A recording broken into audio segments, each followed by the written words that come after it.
The radicle is about 2 inches long, and you can see that it's opened up. Have I ruined this? Have I waited too long? No, just stick it in the soil. If you haven't started your transplants, it's not too late to do it. Absolutely not. Hey, it's Greg here with MaritimeGardening.com, doing a little bit more work on my transplants. Want to give you a little, using the Baggie method. I want to give you a little update on the peppers that I put in about a week ago. So they're all up, as you can see. They're either all up or they're all almost up. You know, you can see the elbow about to flick up. So every one of these appears to have been a success. Yeah, I can see a sign of, there's a sign of life in every single cell. Some of them are further along than others. That's just variation. What I want to talk to you about today is when you're using this Baggie method or container method or whatever you want to call it, you know, seeds between 2 layers of paper towel in some sort of sealed container where it stays moist so you don't have to keep watering and waiting and wondering. What about when they're over germinated? I mean, ideally you check them after 3 or 4 days, and what you're looking for is a small radicle to be poking out of the seed, and it's barely poking out of the seed, just a little bit, and you get it in the soil. But what if you procrastinate, or you forget about it, or you're away, or whatever, and they're way beyond that. So these are basil seeds, and as you can see, I'll just grab one here. They're all, put that on my hand, I don't know how well that comes across on camera, right? But this one has, the radicle is about 2 inches long, right? So it's beyond radicle, and you can see that it's opened up, right? So it's not even the two leaves, the two initial leaves. I think they're called cotyledones. If I pronounced that wrong, my apologies to anyone with an actual background in botany. But they're basically the two baby sort of leaves. They've already emerged from the seed. So, I mean, this plant's really far along, okay? Have I ruined this? Have I waited too long? No, just stick it in the soil. So you can see I've been doing this morning. I mean, it's less than ideal, right? But again, mimic what the conditions would be like if that had all happened in the soil. You can see I've just put them in so that the, you know, about a centimeter or slightly more than a 1/4 inch of stem, and those 2 leaves are sticking out of the soil, just like they poked up on their own. Okay, and I'll do a follow-up. I'll do a follow-up video just to, you know, in a week or so to show that they survived. But yeah, I mean, these are alive. They're not dead, right? There's no mold in here. They're not laid down. They're not deflated. These are alive. They are begging for some actual soil conditions. All I'm going to do is just carefully put them in the soil. I can't put the roots straight down, so I'll just put them on an angle, just using my finger, right, making a little space. I'll show you. I'll do a few of them here. And I'm not going to put these on the windowsill today. I'm going to leave them back with indirect light for 24 hours. I think even if I put them in the windowsill today, it's going to be overcast for the next few days, but just to be safe, I'm going to put them back away from the window for 24 hours. I'll stick them in the window tomorrow and see how they do, sort of thing. All right, it's a weekend anyway, so if anything looks funny, I can back it off. But I fully expect these to do just fine. Again, we'll do a follow-up video just to confirm, but I've done this before, and it seems that you can save them. So let's do a couple. Let me bring you in here. I mean, one advantage with something as tiny as a basil seed is that when they've over-germinated like this, they're actually easier to deal with. So I'm just making a little trench in the soil. Okay, now lay it down. I very gently push that taproot down in. Hold the top up a little bit. And firm the soil around it. All right, so it's not that big a deal. Here, I'll do another one. See, these are all tangled up. You just pull them apart. If they break, they break. You know, you got plenty of, you know, I put way more than I needed in here, so I got lots of spares if I'm too rough or ham-fisted, which I am prone to being. But yeah, these things are tougher than you think. Just hold that up with this. You know, I want that. Doesn't matter that the thing's not right in the center of the cell pack. Okay, right. The seed will just sort itself out. It'll figure everything out. Right? Yeah, it'd be ideal if these were pointing straight down, but it's not the end of the world. Main thing is you get them in the soil, and you get some water on that soil, right? And just let them, you know, make themselves at home. Doesn't matter if they're not perfectly straight pointing up, right? They'll straighten themselves out. Right? It's amazing what plants can do.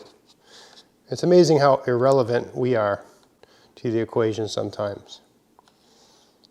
Okay? Again, the reason I use this technique as opposed to just putting the seeds in the soil is because you get better, more reliable germination, and you don't run the risk of overwatering the transplant tray and causing all this nasty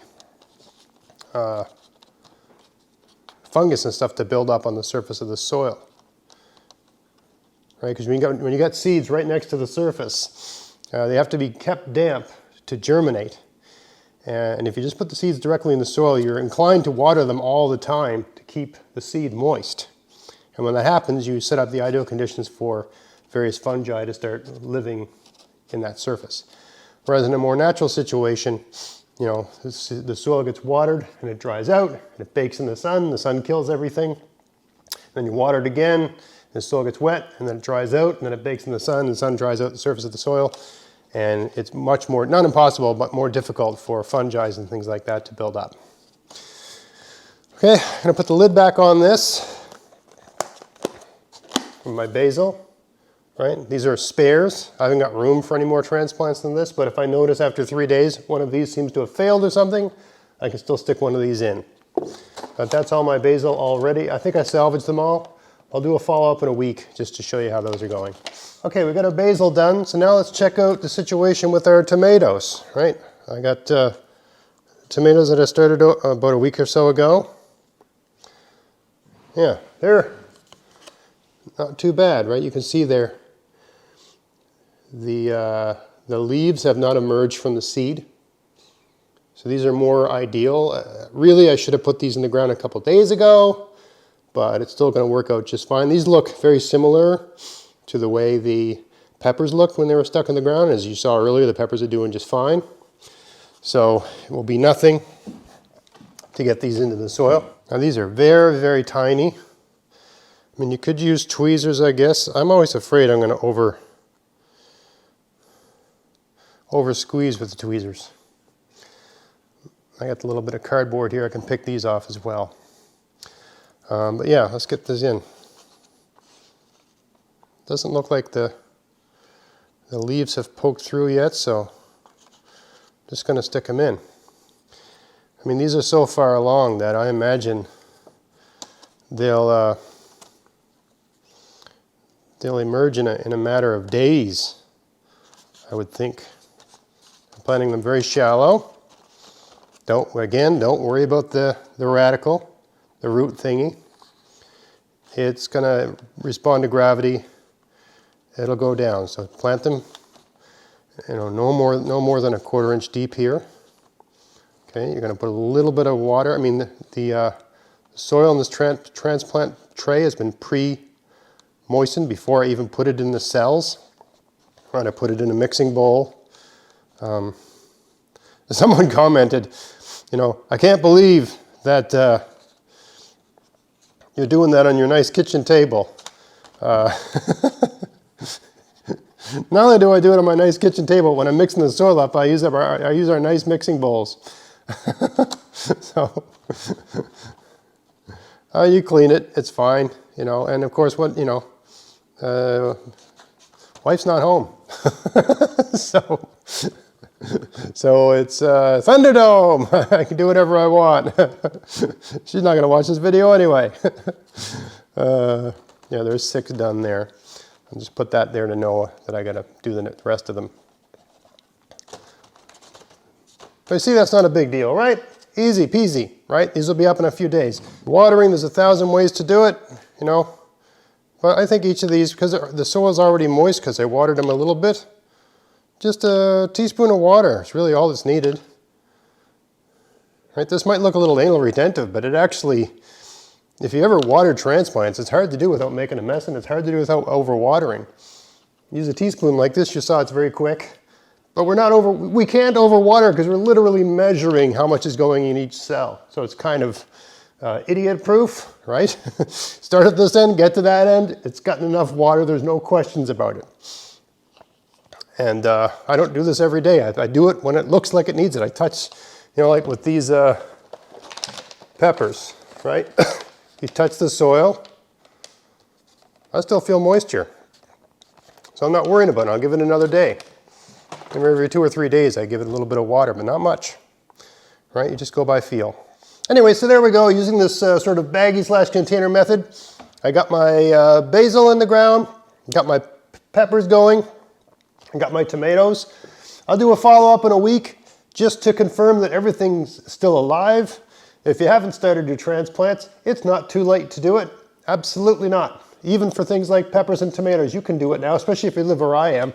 You can't put these things out till the end of May anyway sometimes, right? Often I don't put these things out till June because we still have risks of frost and stuff. We had a snowstorm yesterday. It's the first week of April, and there was snow everywhere. There was cars off the road, right? There's snow in the backyard. There's snow in the garden. Over the weekend, it was still freezing overnight or getting close to freezing, right? We got a ways to go before you're gonna be putting these things in the ground.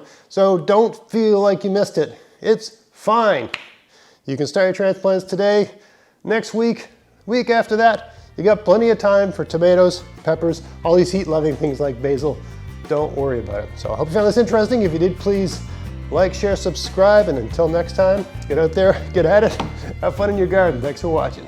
Hey, do you like getting free shipping? Then go to vessies.com to buy whatever you need for your garden this year and use my coupon code GAVS24 to get free shipping as long as there's a pack of seeds in the order and there's no oversized items.